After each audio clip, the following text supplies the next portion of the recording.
I think one of the things that I also love about this is getting to work together with the Center for Common Ground. As the Worker Circle, we depend on the Center for Common Ground's excellent leadership and the wonderful programs that you all run in postcarding and phone banking. And we are so delighted to be able to learn from you and have a template for action that we know really works. And together with our democracy circles and your democracy centers, we're continuing to build power on the ground. For those of you who may not have heard of the Workers' Circle before, we're a 126-year-old Jewish social justice organization that was founded by Eastern European immigrants that were fleeing autocracy and persecution, and they came to these shores right here in the United States seeking democratic freedoms. And that history drives our work for an inclusive democracy and human equality today. And so, one of the things that we're thinking about right now, and I'm sure it's on your mind as well, are our voting rights. And we're going to talk a little bit about that tonight and what's at stake. Many of you know that the Save America Act is being debated right now, and we have given an overview here in prior sessions of that particularly pernicious voter suppression bill. And we're going to talk briefly about that. We're also going to be spending the balance of our hour tonight thinking about and practicing and getting ready to do public testimony. And I'm so excited about this because there's nothing like being prepared to use your voice and watching what a difference that makes. So, whether you're thinking about taking action at the local level, the state level, the national level, whether you're going to a school board or a city council or even a Senate Judiciary Committee hearing, your voice matters. And we've got such a wonderful expert tonight from the Center for Common Ground, Ed Wan, who's going to walk us all through. So you're in for a treat tonight. Right, and here come the slides. So again, we are welcoming you tonight to join us for Advocate for Democracy in Your Hometown. When you're in your hometown, as Noel said, be it school board, city council, your state legislature, and even the federal government, they all have local offices.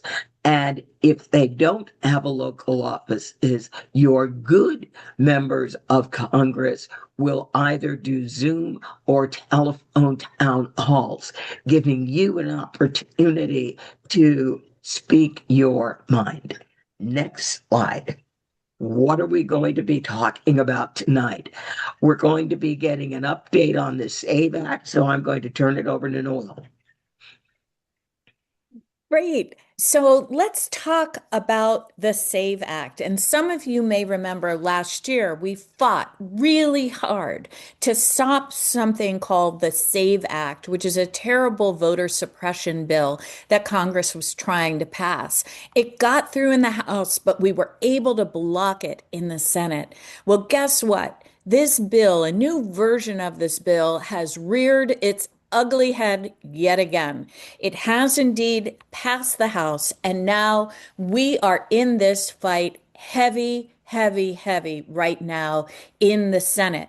What would the Save America Act do if it were passed? First of all, it puts an end to online voter registration. No more motor voter stuff at the DMV. If you move and you need to register in that new place, you can't go online and register yourself. No, it requires in-person registration and what's known as documentary proof of citizenship. And they're very specific about what counts as that proof. This is a show your papers law, and it is designed to disenfranchise. What does it require? It requires a passport, something 146 million Americans do not have. It's like half the nation, friends. It requires a birth certificate that matches your current name. Well, some of us have changed our name. Some people got married. Some people chose another name. And we may not have that birth certificate that matches our name. And remember, to get a birth certificate, you may have to travel a distance or you may have to pay money to get that birth certificate. You may have to do the same for a passport. So this puts burdens on voters that are absolutely unnecessary. Of course, this act is premised on the myth of ineligible immigrants voting, and it is just false. That is not happening in our country. The Brennan Center for Justice says that any instances like that are statistically insignificant. They are so vanishingly rare. So this is a bill that's not needed, that's premised on a myth that builds on hatred toward immigrants, which has been turned into a political weapon right now. Disturbingly, this bill would also require states to turn over their roles to the Department of Homeland Security so that your personal information that's with your voter registration, your party affiliation, some other personal information that can be attached to that will be run through the Department of Homeland Security database. Well, we know that database doesn't work very well. They're dragging US citizens out of their homes right now. That database is notorious and it's wrong. These databases have never been combined in our nation's history. And so that's something new that would happen. It would also threaten officials, election officials charged with figuring out who can vote with criminal penalties if they make a mistake and allow someone to vote who later is deemed should not have voted. This is a very dangerous bill. So what can you do about it? You want to contact your member of Congress right now, your senators in particular. We have a brand new action that you can take, supported by the Center for Common Ground and the Worker Circle, targeted right for this moment during the debate. There are different messages keyed up for senators who are Republican and senators who are Democratic or who caucus with the Democrats. And so I encourage you, take action now. Pick up the phone. That's another thing that you can do. Again, advocacy in your hometown matters. Call your senator's local office nearest to you and say, hey, I'm so-and-so from Idaho, and I really want to see you stand against this voter suppression bill. We're counting on you, and make your own argument. So that's where we are right now with the Save America Act.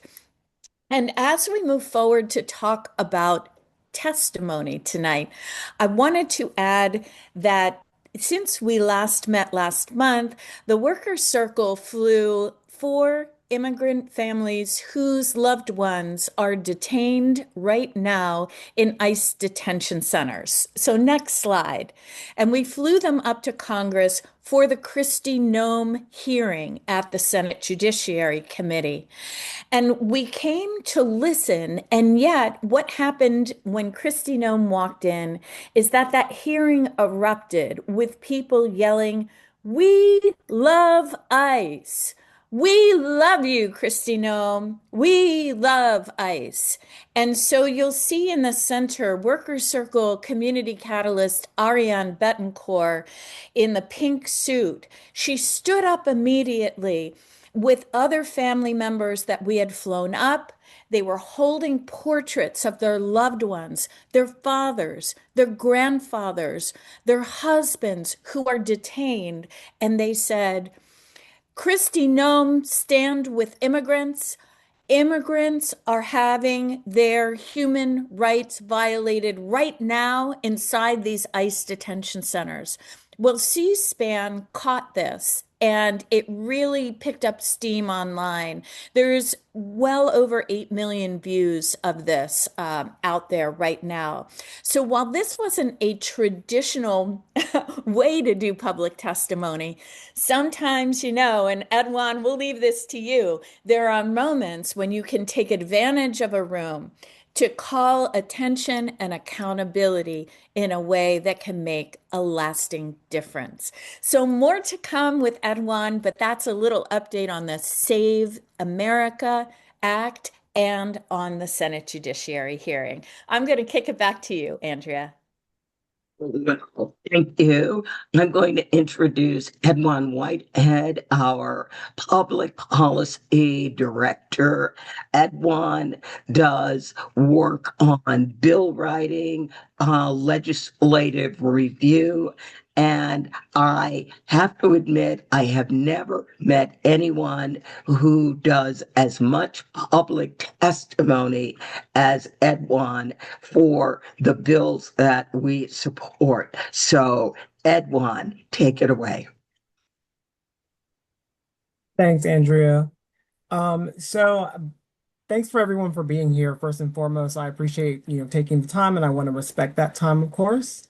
Um, but to jump in right into the work here, the purpose of this mini training that we're having today is to really help participants understand exactly where testimony takes place and how decisions are made in that regard, explaining the structure of testimony at both the state and local levels, showing how to prepare a short, powerful testimony that resonates with your legislators. And hopefully we can provide as many tools and examples and confidence for, speaking at these hearings as we can with the short time that we've got. And of course, more than anything else, to encourage some civic participation at all levels of government, to include school board and city council.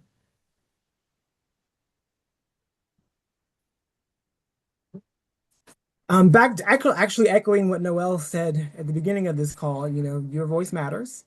And the reason why your voice matters is because we live in a representative democracy, right? So your voices need to be heard.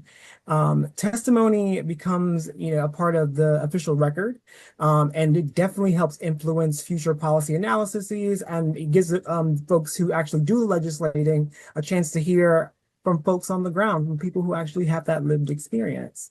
So a lot of the times lawmakers really, really rely on their public speakers to explain how a bill affect real people every day.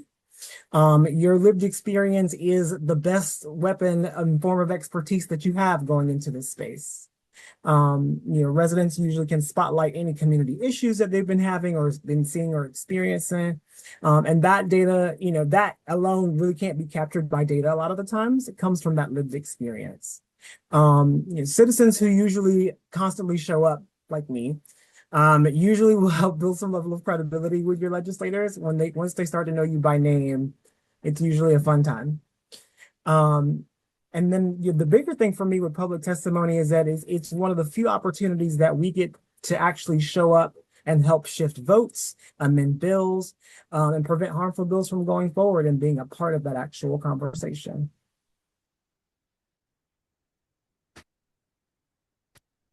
So how the federal government works, most state legislatures work the same way. It is usually a bicameral legislature, which means it has two houses, hopefully not divided. In our federal government, we've got, of course, our House of Representatives and our Senate. So where testimony takes place is in two stages that are very critical. It's during subcommittees, which is really the most critical stage because that's where bills will, what we call live or die, which means they either go forward or they don't. And it also gives us the chance to actually dig into the details of a lot of legislation because it's very narrowed in scope. And so that's where we get to talk about the intricacies of the bill, the devil in the details, what things we can change. And then, with the full committee, it gives you a more broader discussion. But they usually will follow subcommittee recommendations, which is why subcommittee is so important. Oh, how our lovely state government works. At least I know here in Virginia, we've got our lovely bicameral. Most states do. Our numbers are 100 members of our House and 40 members of our Senate. Luckily in Virginia, we have a fairly short session by comparison to other states. We either do 45 or 60-day sessions. Some people do year long. Some states do year long session. And then, they definitely always have strict timelines and deadlines, no matter how long they do it. So of course, going back to where the testimony does take place is subcommittees and full committees. Somebody did just ask a question about doing testimony virtually. We'll get there in a minute. So in Virginia particularly, and each state has their own different rendition of what this looks like. You can sign up for virtual testimony 30 minutes before the actual committee opens up for folks to jump in and actually speak. Those slots do usually fill up very quickly, especially for high profile bills. Which is why it's good to get in as early as you can. That is the link for the site for Virginia's Senate to do testimony in the Virginia Senate. Some states, I know Georgia, there's a couple other, South Carolina, Alabama, they don't usually do virtual testimony. A lot of the times they will do the old-fashioned way, which means you got to go into the actual committee room and you got to put your name on the list and you got to hand it over to the clerk and then they got to call you by roll. And so Virginia, thankfully, has got a little tech savvy. Some states are not necessarily caught up to that just yet. So how these committee hearings usually work is large context here. The agendas move very quickly. Hearings can start very, very early in the day. Sometimes as early as 7 a.m. I know in Virginia, our earliest is 7 a.m. And sometimes it can go as late into the evening as 8:30, 9 o'clock sometimes. It just depends on what's happening on the floor and what's happening throughout the legislative day. So usually in that regard, you have very limited time to speak. So clarity and efficiency are super, super essential. I like to say, give it a chef's kiss, keep it short and simple. And then of course, understanding the process helps you really know when your voice has the greatest impact. So whether it be in the subcommittee situation or in the full committee where you've got more legislators you can like actually barter for votes for and things like that and actually get a chance to advocate with. Usually if you're playing a little bit of chess, that's where that comes into play.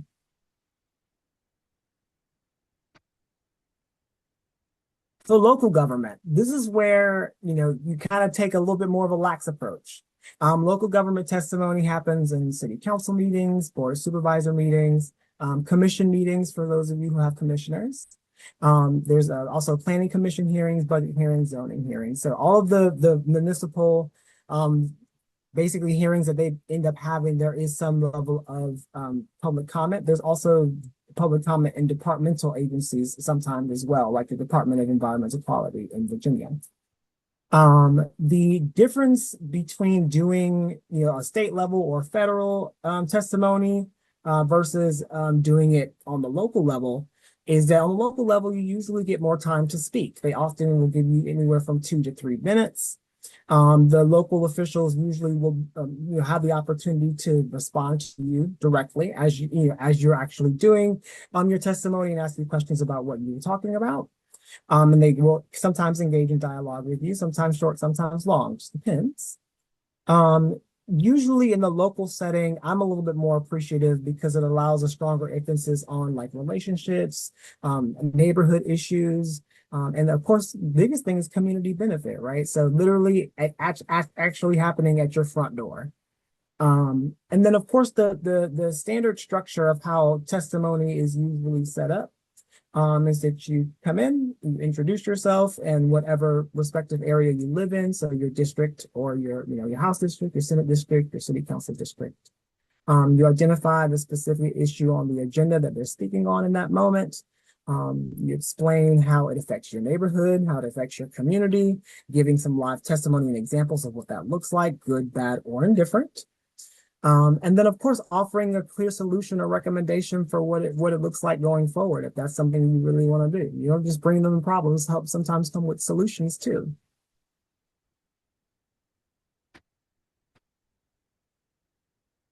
So on the House side in Virginia, they do have virtual testimony, which I really wish that most states would just move to this model. Like we talked about, the old-fashioned way, which is usually the in-person sign-up, happens in the committee room in a lot of respects. And the clerk will have to maintain a list or a sign-up table. Whereas in Virginia, we actually just have a website for that. So you can do virtual testimony or in person. And it counts for both. And so the actual website we use for that is amazing. It has a lot of great features in it. And you can actually go to the next slide. It does public comment to where you can actually write it in. There's a lot of those things, but we'll get there in a second. So signing up and navigating testimony, some general tips. Arrive early, especially if you're talking in person, okay?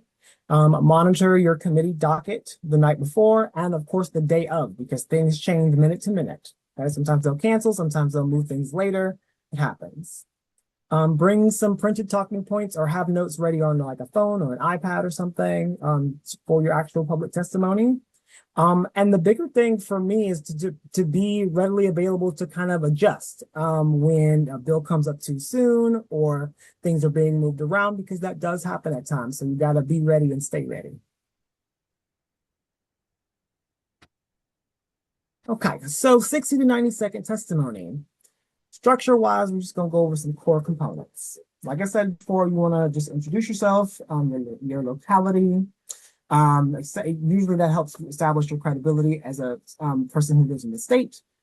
State your position very clearly, whether you support a bill, whether you oppose a bill or an ordinance, or even requesting an amendment, and making sure that you're stating the bill number so that everyone knows what you're referencing. You want to definitely make sure you provide 1 or 2 facts. This is where your stories and your lived experiences play the most pivotal role in the process, and keep it very narrow and focused, like I said before. Explaining the impact of what someone is trying to put forward is definitely going to be the biggest part of your testimony. You want to connect that policy directly to what the community reality is, because let's be clear, sometimes the legislators don't know what the community reality truly is. And then, of course, make your clear and very specific ask, whether it be to vote on a bill to pass it, whether it be to amend it to make it better or, less, weaker or what have you, or to table it, which is effectively killing the bill altogether, which means we don't want to move forward with it at all. And of course, last but never least, you always have to be professional and make sure you're thanking the committee for the time and showing some professionalism in that regard. Super short example. So I wanted to speak on HB 78, House Bill 78 in the House of Virginia. My name is Edwin Whitehead. I live in the city of Richmond, and I'm asking the committee to support House Bill 78 because it improves transparency in our recount procedures. Last year, my community in the city of Richmond saw a lot of confusion during the certification process, which created a lot of unnecessary distrust in our Board of Elections. And so we want to make sure that these updates will ensure some level of accurate and reliable elections for all Virginians. So thank you very much, Madam Chair, members of the committee. Super short, super calm, super confident. There was no so those are some of the things that you really want to think about when you're keeping it short and sweet. And if you forget something, just remember to always go back to the main point.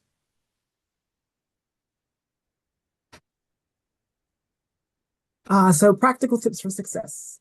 Before the actual hearing itself, depending on whether you're going alone as a lone warrior or you're going in with a squad like I usually do, you want to coordinate with your allies, your friends in arms, so that multiple voices are reinforcing each other, of course, because power in numbers as always. Making sure that you submit written comments if you're allowed, just in case anything happens, you may get sick that day or what have you, so you make sure you put it on the record. And then try and prepare like a 1-page summary that allows you to have some essential points on it. So just something you can always just go back to reference. During the hearing itself, I always stay keen to staying calm, cool, and collected, no matter what's going on, because there's going to be some things that kind of get out of hand, or people who are in opposition of you that will say the most daunting and audacious things at times. Making sure you're taking notes as other folks are speaking. That's something that I usually am fairly okay with doing. I will sometimes change my whole testimony sometimes, depending on what someone says. Listen really, really closely to the committee member questions as they're kind of going through other folks and discussing the bill itself. And if you're ever called on for questions, just be as honest as you possibly can, of course, and then answer briefly. Of course, and last but never least, like I said, cool, calm, collected. Avoid reacting overly emotionally to opposition testimony, no matter how crazy they sound. Because I've done it with Dominion lobbyists and Appalachian Power lobbyists. So they say the most audacious things at times. Of course, the next steps for after you leave the committee, definitely want to follow up with all the committee members via email or through like a phone bank of some kind. Making sure you're sharing your updates with your other coalition folks or the squad that you brought in with you, or just letting your community know generally on social media or what have you. And then, of course, making sure you're tracking the bill or the issue as it's moving through the stages. So whether it continues to go forward or whether it gets killed in another spot. So there's multiple ways to do that.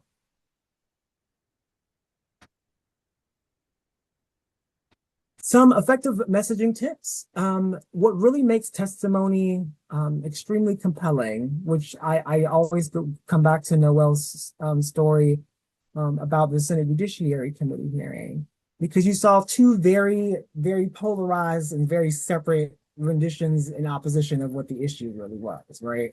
And so it was a lot of emotion in the room. There was a lot of legitimate grievance in the room, of course. There were people that were in there that were hurting, I'm sure. And so, it's a lot of emotion. And so in making it compelling, stay cool, calm, and collect. And then, making sure you're speaking confidently, naturally, rather than sounding very scripted. And then, like we always talk about, your lived experience is your best weapon. So share your stories that highlight your real world consequences and the real world experiences that you've had. It's one of the few times it's okay to do it. Usually a piece of data is usually very helpful or very powerful or a super powerful anecdote, rather than so many things at one time, no matter how many examples you can give. You want to make sure you're maintaining the respect for the committee members, even when you're in disagreement with them, which I've had to do on more than one occasion.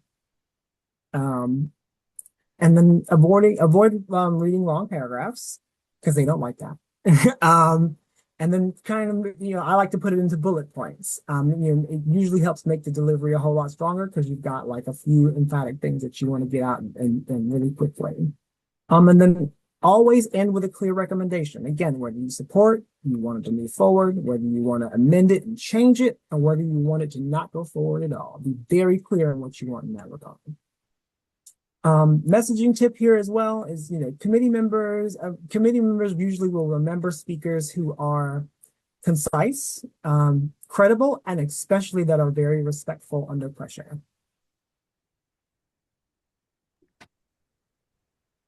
Edwin, yes. Edwin, could I interrupt for just a second before we go to Please. practical exercise? If we could go back one slide for a second.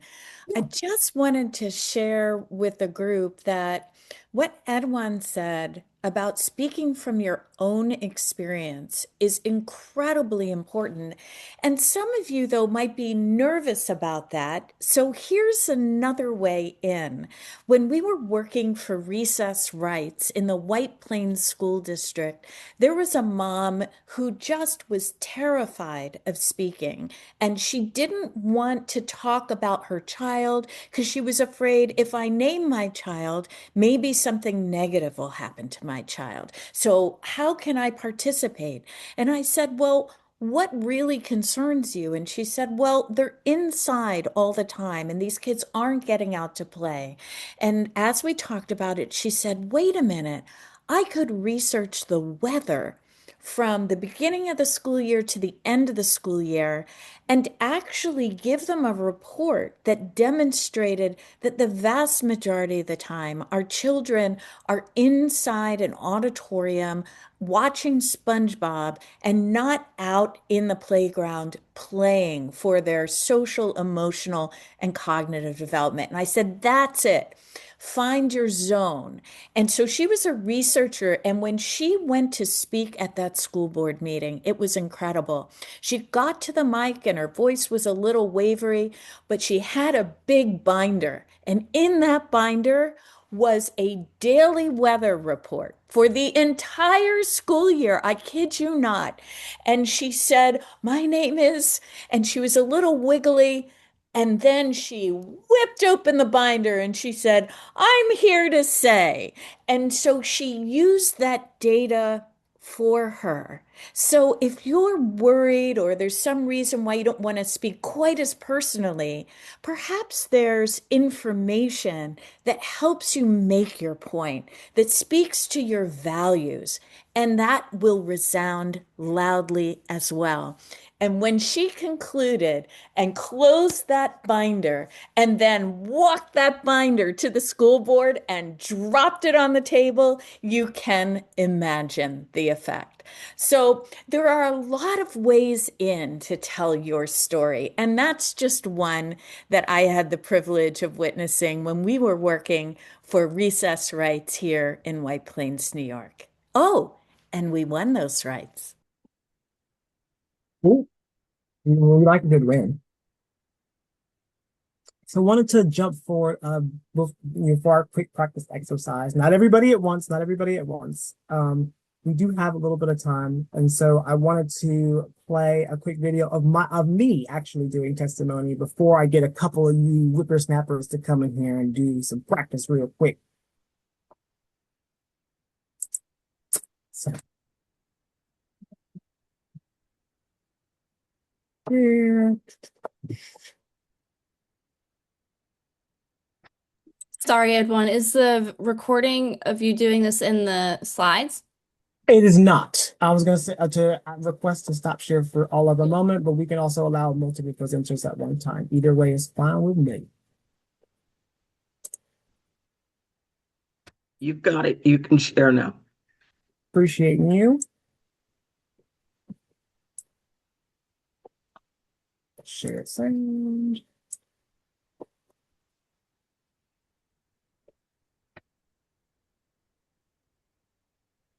And 110% higher than the average county administrator. Like I said, ditto. I just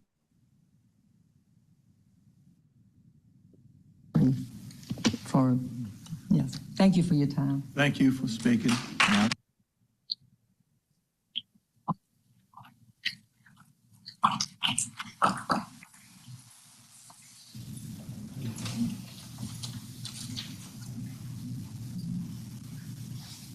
Welcome. Good evening.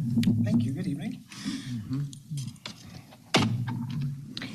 Mr. Chairman, members of the board, Dr. Casey, my name is Edwin Whitehead. I am with the Injustice Reform Network, and I'm here today to raise concerns on how our school district, in collaboration with the Chesterfield Police Department, treats students in disciplinary matters. The practices outlined in the Memorandum of Understanding and the recent limitations of our First Amendment rights to address this board. First, I'd like to address the treatment of students as adults in disciplinary situations within our schools. Too often, minor infractions lead to severe consequences that don't align with supportive learning environments schools should provide. Treating students as adults, particularly with regard to law enforcement involvement, fails to recognize the developmental stages of youth. These actions can permanently damage students' lives, affecting their educational progress and future opportunities. Schools should nurture, not criminalize students, creating pathways for growth, not obstacles to success.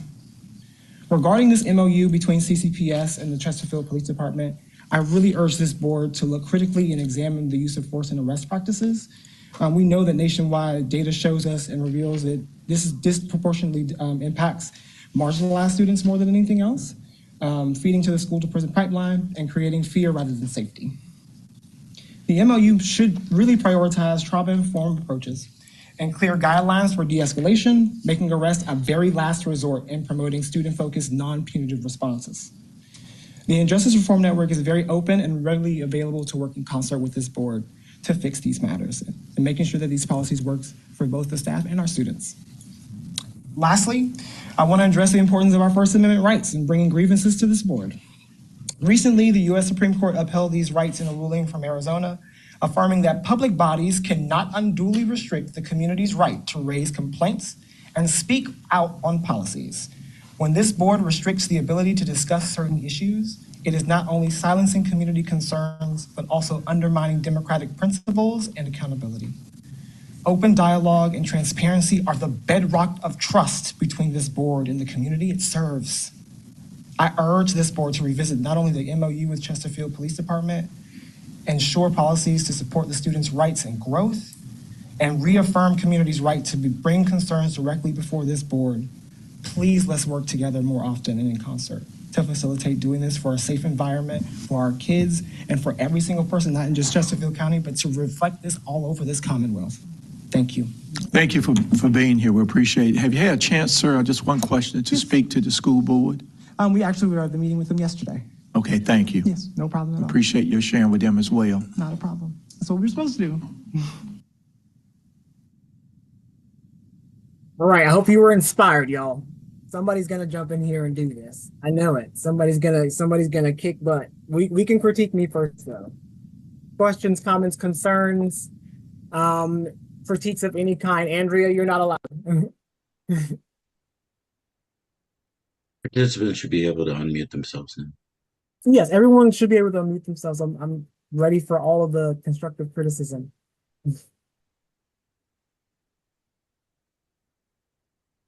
88 people in this room, and no one had a single thing to say. No one. Not one. No, I thought you were direct, polite, and to the point. And you came back to your point twice. So that, reinforced to them. We're here for the benefit of you and the school and the participants. It was brilliant. I appreciate that. And say I'm hearing that somebody raised their hand. Go ahead, Patty.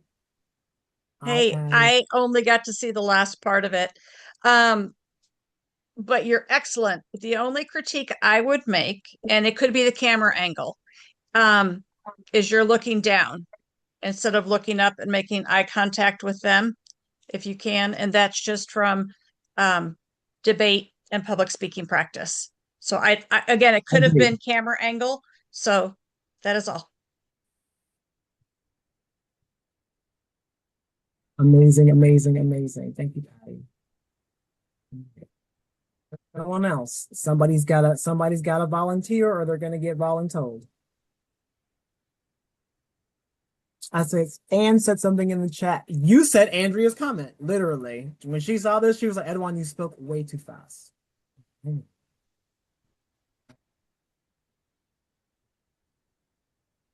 And I was reading, Diana. I was reading because before I had gone up there was two other folks that had come up before me and, made opposition to what I was saying. And so I had to go and change a few things before I got.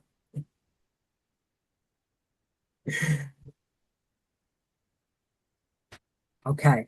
Let's get the little role play going. Come on. We got a few minutes, and then let's go ahead and jump back into screen share. Thank you, Josie. Not everybody at once, but someone jump in. We'll look into the prompts. Think of a policy change that would help your community and give one reason why it matters. That's really what your testimony is about, right? I know we've got a little bit of time, so I'm gonna go for 2 or 3 people if we can muster it. I'm gonna do volunteers, or we're getting voluntold. I saw 2 from Andrea, so 2. 2, picture down, sliders, nail it.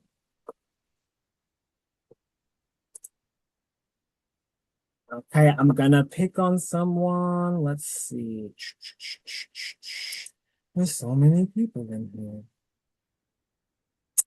Let's try. I'm gonna go with Peggy. Miss Peggy. I'm picking on you, Miss Peggy. Come on, somebody come off of mute. I'm gonna go with Janice this time. Go ahead, Janice. Let's do it. Let's give it a shot. No. No. I'm not ready. Go with Miss Peggy. I can help you out. I can help you out. Go for it. Okay. One policy change that would help my community would be to ban data centers in my rural county. That's right. The electric company would like to impinge on 150 property owners by clear cutting a swath through 150-foot wide on their property, ruining our mountain community, our mountain views, and our number one source of income in our county, which is tourism. It's amazing. I wish I would have had you in there for a lot of the data center fights we had this session. Okay, there you go. Appreciate that. All right, we got room for one more. Who's gonna do it? Who's gonna do it? I thought Rupali's had that they would do it. All right, Rupali, jump on in. Can't, my audio is working? Yes, it is. We hear you. The video is not working, of course. Okay, my name is Rupali. I live in Kendall Park, New Jersey, and the NESE, they're trying to build a compressor station across the street from my senior community. The state has given the air pollution permit, even though it's going to cause a lot of distress to our community, and I think it's going to be a public health crisis. 2,000 people may fall sick from the air pollution. I am asking the governor to consider this public health crisis and revoke the air pollution permit. This is going to be, many of us are seniors, elderly, and cannot move out of this community. So we will have to breathe this air 24/7, stay indoors with air purifiers, and this lifestyle we do not wish it on anyone. So we're asking you to revoke this permit. Amazing, amazing, amazing, amazing. Y'all already are good at this. Y'all legislature should be scared of y'all, man.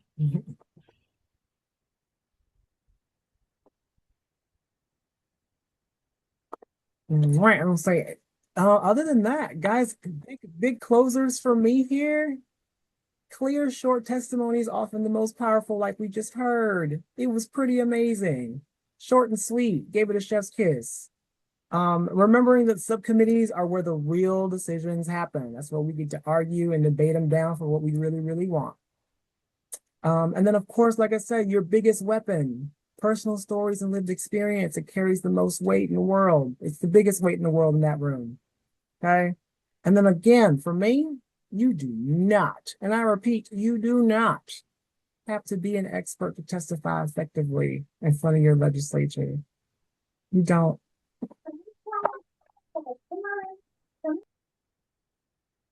And could I add one thing here? The great thing about public testimony is kids can do it too. One They thing, definitely can. you might have to be 18 to vote, but you can take the mic when you're younger. And our younger people are impacted by all kinds of policy decisions in our community. And so, in fact, the example of a waste factory that's being built right in a community and it's polluting the air was the situation of in Baltimore, in a neighborhood, a poor neighborhood, where they built this trash refinery that would pollute the environment and diminish the air quality just down the street from a high school. And it was the high school students who led the charge against that incinerator that was being built there, and they stopped it. So remember, it's not as if somebody's going to say, oh, we got to be 18 or you got to be 21 or something like that. You can do it at any age. And children also, younger children. We had elementary school children take the mic. We had elementary school children stand together with the little ones holding pictures of what stood for their testimony, while older ones gave their testimony about what they wanted to see change. So this is intergenerational stuff, right? These are your stories. The other thing I wanted to mention is many places, not all, but check. Sometimes you can submit written testimony for the record.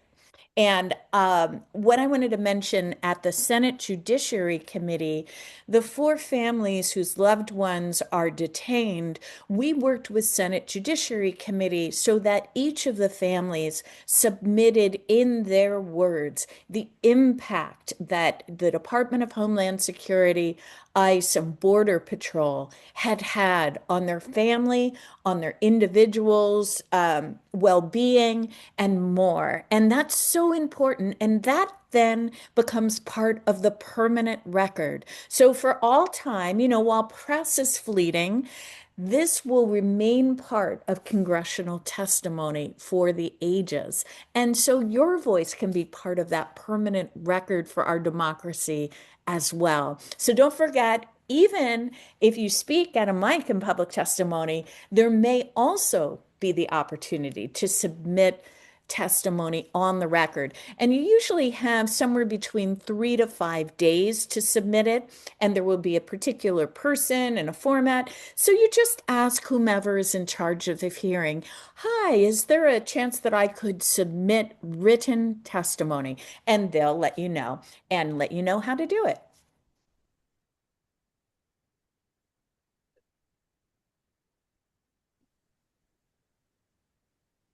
And so these are some of the Virginia resources for public testimony.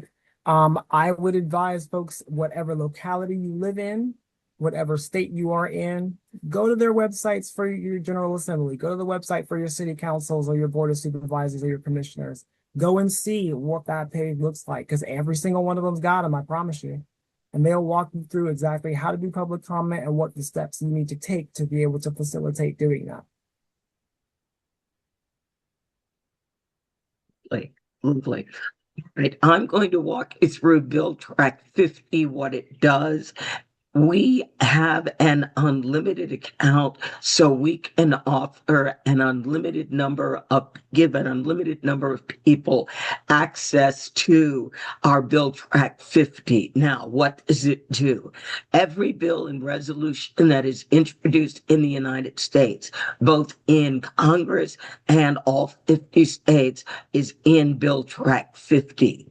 There will be a description of the bill, who the original co-sponsors are, and most importantly, a direct link to that state's legislative information service. Every legislator in the United States and their key staff is in Bill Track 50. There is also the political party breakdown of all 50 state legislatures. Now, with Bill Track 50, you can build a bill sheet. These are all the bills that I want to keep track of. They can be from one state, they can be from states and Congress, whatever combination you want. You can also turn on alerts so that every time something changes on that bill, you get a daily alert of what's going on with your bills. Are there committee hearings? Have the bills been docketed? Is there an upcoming committee vote? Has there been a vote? You can also ask for event alerts. Let me know when a hearing is scheduled so that I can go and make testimony. Next slide. This is what the state stats look like. This is Virginia. So we are looking very, very blue and very, very happy. And you can see how our bills are doing in our legislature and who's been sponsoring them, what party. Now, when they say bipartisan, that means a Democrat and a Republican have brought the bill out together. Next slide. This is what I really love about Bill Track 50. At the top, I have some New York state legislators. And at the bottom, you'll notice state says U.S. These are members of Congress. You can click on the name of any legislator, next slide, and you get this information. So Alma Adams, she's a Democrat from North Carolina District 12. here is the real important thing. Their offices, all the important links, and their staff, name, address, phone number, and email. So all of that is in Build Track 50. And on every slide, if you want an account on Build Track 50, email me and I will create an account for you. Next slide. I'm going to have to go. I've got to start another meeting. Virginia is trying to redistrict. We've got a constitutional amendment that has gone out to the citizens of Virginia. We are proposing to go from 6 Democrats and 5 Republicans to 10-1. 10 Democrats and 1 Republican. And this is in response to Texas, Ohio, Missouri, all redistricting to create more Republican seats.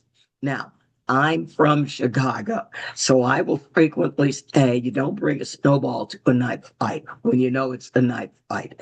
When we are looking at a deliberate attempt to steal the 2026 midterms before anybody has cast a single vote. If you can help, do you help, or do you stand by and go, oh, gerrymandering is unfair? That's really not a nice thing to do. So Virginia, our legislature said, let the voters decide. The voters say yes, we're going to redistrict. It is a huge redistrict. 56.4% of Virginia voters will find themselves in a new congressional district. Next slide. We've got phone banks that are available for 420,000 Black voters. We've got postcard addresses available for 670,000 Black voters. Next slide. Oh, all right. A big opportunity for activism. If you have not already signed up, you can go to nokings.org. They have more than 3,000 events all across the country on March 28th. They want to make this the biggest No Kings March that we have ever had. So you can sign up for Build Track 50 so you can start tracking legislation that you are interested in at the federal government or in your state government. You can sign up to write postcards with Center for Common Ground on redistricting, or if you make phone calls, you can sign up to make phone calls with Center for Common Ground. And hopefully a lot of you are planning on being at No Kings. All right. And that's the end of our presentation. Now, a number of people have asked, yes, you will be getting all these slides. Noel, I am going to ask you to take it away because I've got an organizer meeting and I've got to run over and go to the organizer meeting. No problem at all, Andrea. We wish you well at your organizer meeting. And friends, I want to say a couple things about No Kings. Some of you may have been to No Kings before in the past, and you might have marched or rallied in a part of your community. But please know you can also host a No Kings event. Now, some of you might be, what are you talking about, Noel? Host an event? I don't know what, 3,000 people, da, da, da, da, da. It doesn't have to be gigantic. Look at the No Kings map. And if there's nothing going on in your area, think about it. The No Kings team will provide a toolkit and support to help you organize. Now, I'm going to tell you the story of Karen, who is a Democracy Circle leader in Wisconsin. And Karen is part of the Workers Circle, and she was involved with an assisted living community where people wanted to make their voice heard in the No Kings March, but they couldn't travel outside the center. They could come out onto the sidewalk, but they couldn't travel to the main No Kings event.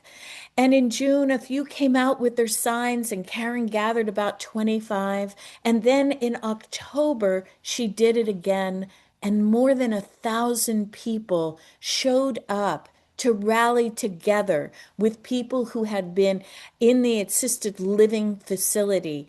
This is such a beautiful chance to connect with other people in your community. We sure hope you'll either join a No Kings March and or you'll think about hosting a No Kings event yourself. Edwin. I would say, as of yesterday, Center for Common Ground is an official No Kings partner. So if you are in Virginia, baby, yeah, you got a friend in me over here. Okay, you want to do some No Kings? Let's go do it. And if I can just give a little bit of good news, some of you might know that there is a No Kings mass mobilization call that's starting in 3 minutes. And remember, Ariane Betancourt, who led the team to go into the Senate Judiciary hearing. She's actually speaking on that big No Kings mass mobilization call. So if any of you are headed there, cheer her on. This is a big moment. We're so excited about that. And we're excited that you're with us here tonight at Effective Advocate. Remember, we do these trainings every single month, and each time there'll be a skills development piece, as well as opportunities to plug in and take action and a legislative update. We try to do all of those things so that it's a well-rounded program that you can take back these skills and these opportunities and put them to use where you live. We are grateful that you chose to spend some of your evening tonight, and we hope that you'll come on back. Do we have the next Effective Advocate for the next month set up? If not, don't worry. You're going to get a follow-up email, and in there will be the link to register for next month. So please come on back and bring a friend. Tell somebody else about Effective Advocate. We'd love to see you again next month. With that, I want to thank Edwin Whitehead for a wonderful presentation. I want to do a shout out to John Williams and to Rachel Siegel, who were holding down the chat today. I want to thank all of you from all across the country. Go forward, be of good cheer. We are in this together for one another and for our democracy. Thank you so very much for being with us tonight. Until freedom is won, y'all. Let's keep at it. Let's do it.